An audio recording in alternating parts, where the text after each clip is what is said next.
Здравейте,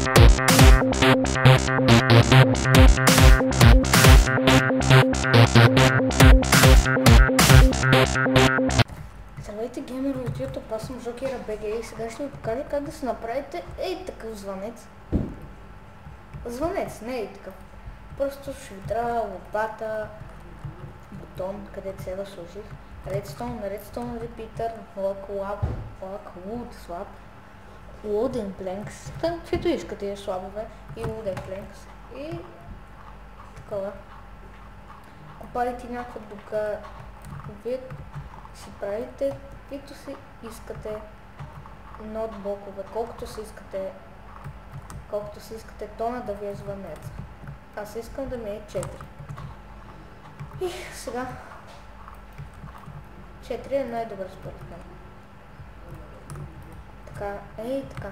Слагате тук репитър, тук.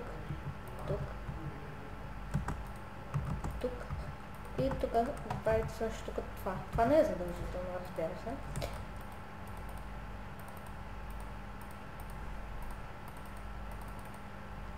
По принцип тук трябва да има още един репитър, но просто сега не мисля да влезе чак в къщата.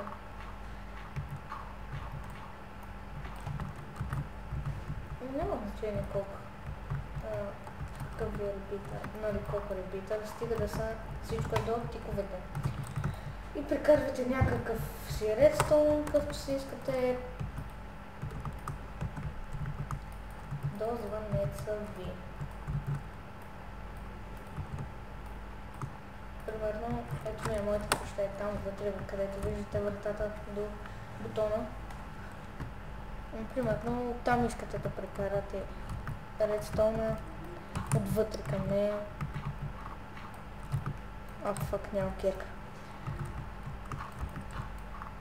Примерно е така, слагате, свързвате така, нали, закривате да не се вижда, но най-важното, влизате от тук отдолу и отивате при ноутблоковете и правите някакви ноти. Опа, моя грешка, нещо не се е получило. Така. Трябва да махнем дървото. Ще се върна като махнем дървото. И добре, ето ме, пак съм тук.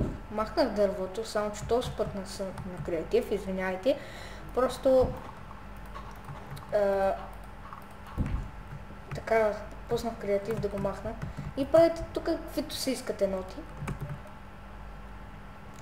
Каквито си искате, няма значение. И после слагате това отгоре. И чуйте сега. Нали, нещо се е прецакало. Ако махнем това, ще се задейства. Примерно е такива. Чакай, ще увелича да го чувате по-силно и вие.